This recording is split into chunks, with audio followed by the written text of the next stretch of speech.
Good morning, my brothers and sisters. Welcome to episode 72 in the book of Genesis. Today, we're going to hear about the first world war, the first world empire, and it goes to war. And we're going to find out who it goes to war with. It happens to be Abram. We're going to get to that.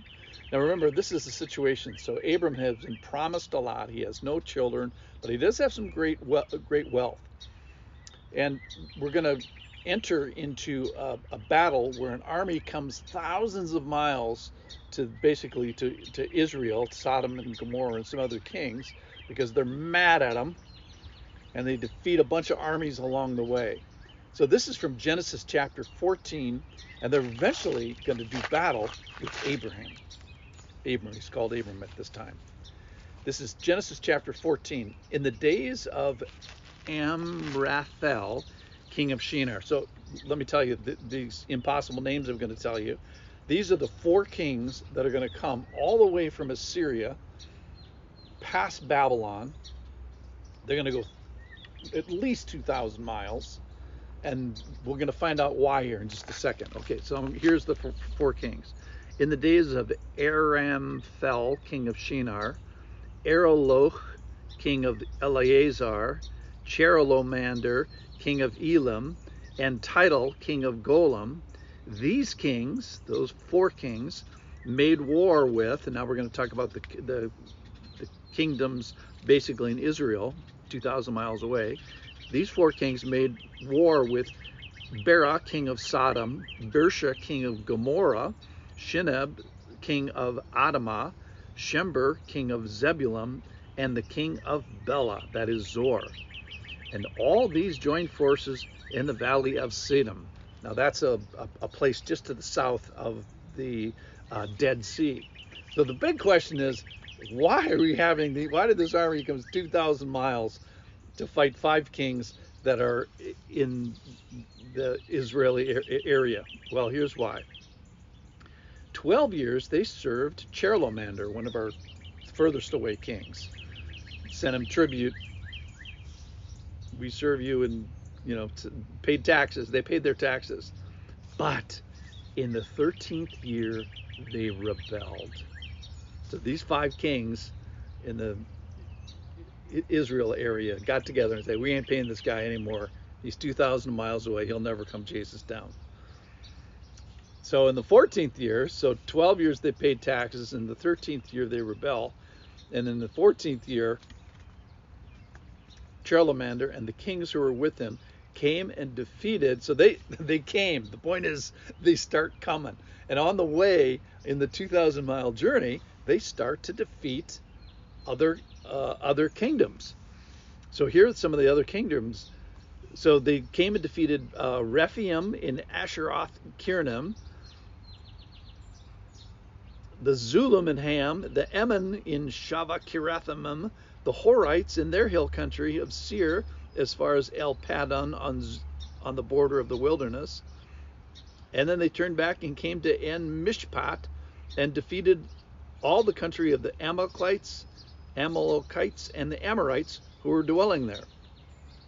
So these four kings now are going to pick off another number of kings. So we're up to 11 armies so far.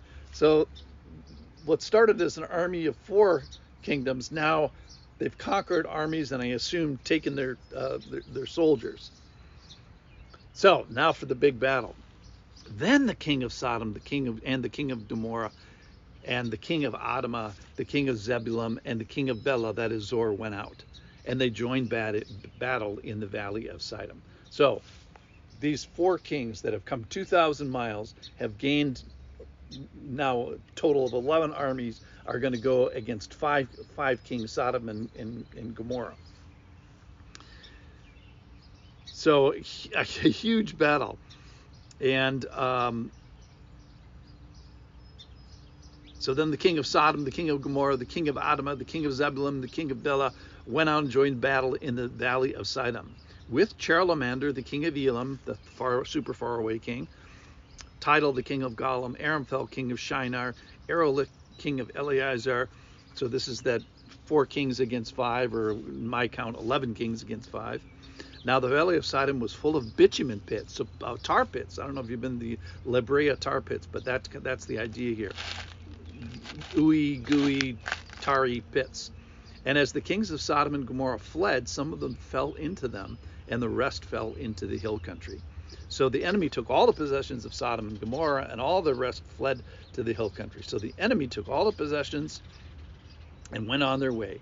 They also took Lot, the son of Abraham's brother, who was dwelling in Sodom, and his possessions, and went their way. You know, Lot's supposed to be a shepherd, but he goes to live there, probably a bad decision. Then one of who had escaped told Abram, the Hebrew, who was living under the oaks of Mamre, the Amorite, brother of Eshcol and of Aner. These were allies of Abram. When Abram heard that his kingdom had been taken captive, then it's going to go ... We're not going to tell you what's going to happen. So what does Abraham know? He has limited knowledge. He doesn't know he's going to be, other than what the Lord has promised. So just one cue, we must not read ahead. So we know how this turns out. We know Abraham's going to have faith. He's going to act righteously, and he's going to have son with a servant. Then he's going to have son with his wife Sarai, and they're going to get new names, and they're going to make the Hall of Fame of faith. But here's a Bible technique. Don't read ahead. Read as if you're Abram, and there you are. Your nephew has been taken captive by now an army of at least 11, if not 16 kings.